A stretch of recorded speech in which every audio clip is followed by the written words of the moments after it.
Good morning, it's Mr. Novak here. Welcome to Term 2 and Remote Learning. So you found your news and you're now on the class page, and this is where you'll be going every morning. So very briefly, I've just summarised where we're at. So hopefully some of you would have found that Mr. Coulter's videos, which we're revising the exercise that we had completed in Term 2. And there's also back at the unit page, that's for algebra. You'll find the similar videos on exercises 2A, 2E. Today, I'm going to get you to go and watch, or you're actually watching this video on trinomials. And tomorrow we're doing revision. And yes, we do have to do some form of testing or assessment. We're actually not going to call them tests. We're going to call them assignments. So don't stress too much, and I'll give you more details tomorrow. So just remember, the first thing you need to do is always mark your attendance. So we didn't see each other on Tuesday, so we are now lesson 2 of the week. Doubles are called one lesson only. So we're going to mark. So you click on there to mark your attendance. I'll just demonstrate very simply if you haven't already done so. Actually, you would have, so I won't bother. And then one other thing you might have already done for other subjects, as you can see, I've got quite a few students who haven't. You please do your work habit based on your assessment of how you went in term 1. So after that initial news, you'll usually click on the forum, um, and I'll very briefly be basic. I think it's just going to send you. Um, Actually, it's this video, I think. Or maybe I'll duplicate it.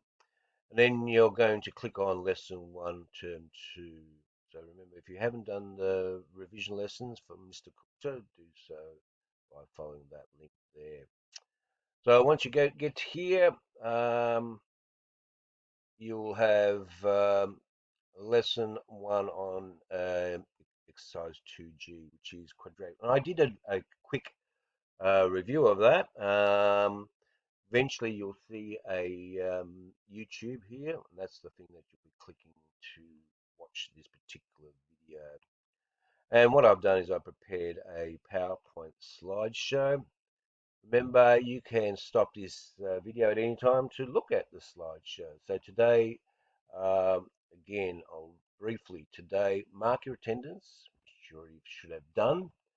We need to do our work habits, and then we're ready to start this particular session. So what we're going to do is I'll do an introduction. You then do questions 3 and 4 on page 92. There are the questions there. And again, you can come back to here if you haven't got your textbook to look at those questions. Then go and watch Miss Emrock's unit page, where you'll find her video on 2G that will take you into the other questions so that you can complete the exercises. So I'll cover questions 2 and 3, and Miss Emrock will cover all the skills that you need to be able to do questions 4 onwards. So you'll need to try and do as much of that in this single lesson and do some homework tonight. Also remember, with isolation, we have plenty of time, so you'll be able to do the catching up fairly well. So we're doing exercise 2G, and it's called about factorizing trinomials. And as you can see, trinomials have there's an expression with 3 algebraic terms. And we're going to be looking only in year 9, only the simple one, where the first term, the x squared term, has a coefficient of 1. Um, so we have a coefficient of 1. So we usually use ax squared plus bx plus c. So these are referred to as quadratic trinomials. So for instance, the example I have here is x squared plus 5x plus 6, 3 algebraic terms. and they can be factorized, and that's the key word, that's back into brackets, and they are called binomial product because we have two brackets, and there's the multiplication. In this example, they will be x plus 3 and x plus 2. As you can see, you're going to have to recognize that there's a link between the numbers 5, 6, 3, and 2. Can you think what that might be? I'll just pause for a tick. So yes, pause and see if you can see what the connection was. Did you get it? Yes. 3 times 2 equals 6, but 3 plus 2 equals 5. And that's what basically we need to practice today. To factorize a quadratic trinomial in the form of x squared plus bx plus c, so we're doing this one here where a is equal to 1, we need two numbers. One, the c, the factors of c, the factors of c, and that add up to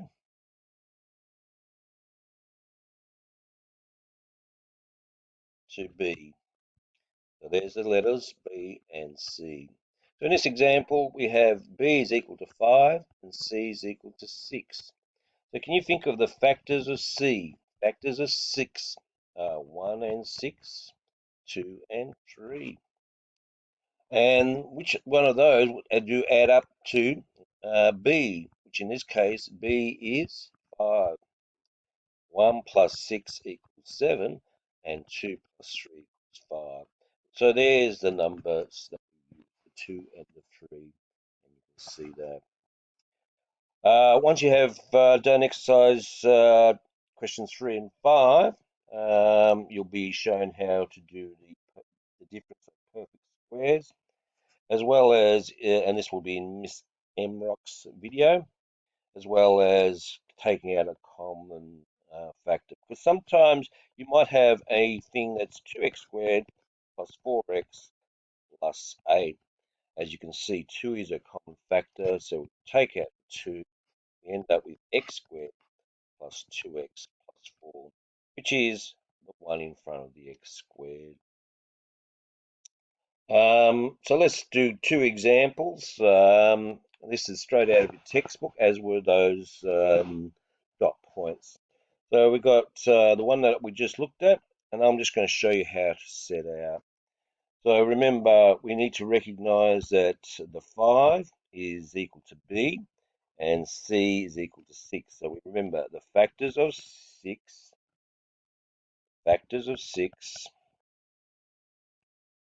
is what you need, that add to 5. So we sometimes try and organize our work, so we use this what's called cross multiply.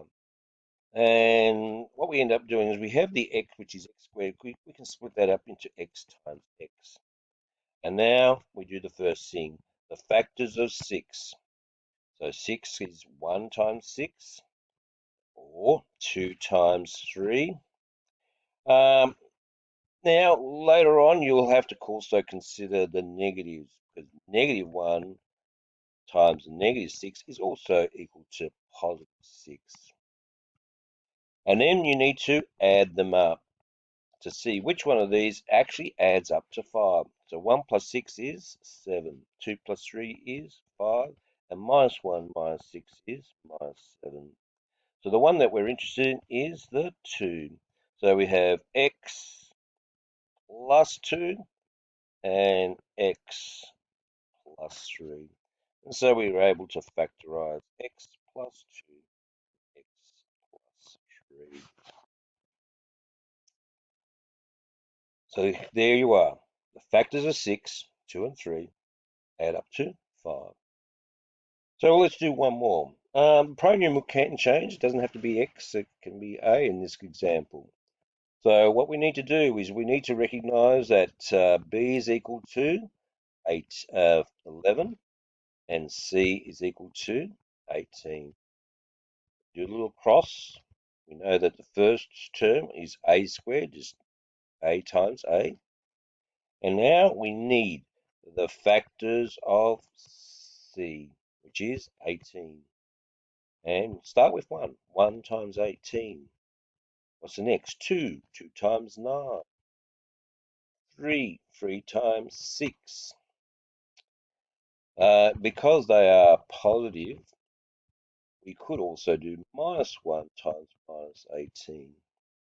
These are the factors of 18, the factors of C. And now we check which one of those factors actually adds up to B, which in this case has to be 11. 1 plus 18 is 19. There we are. 2 and 9 is equal to positive 11. So there's no need to go any further. That's going to be A plus 2 and A plus 9. So we've got A brackets plus 2 and A plus 9. And if we go back to the previous, actually no, if you go into your textbook and look at the last dot point, it actually tells you what you can do. You can check your own answers. Remember, we learned how to do the opposite of factorizing. That is to expand, to remove the bracket. So a way of checking your answers is check A plus 2, A plus 9, and use FOIL. So A times A is A squared. Outside, A times 9 is plus 9A. Inside, 2 times A is plus 2A. And last, 2 times 9 is plus 18. And that summarizes to A squared plus 11A plus 18. So you have checked your answers. So now try questions 3 and 5 on page 92. And then go to the unit page on algebra and watch the last 3 videos of Miss M Rock. Don't forget, if you can email or go to the the forum, and if you have any questions, please ask. Until then, I'll speak to you on Friday.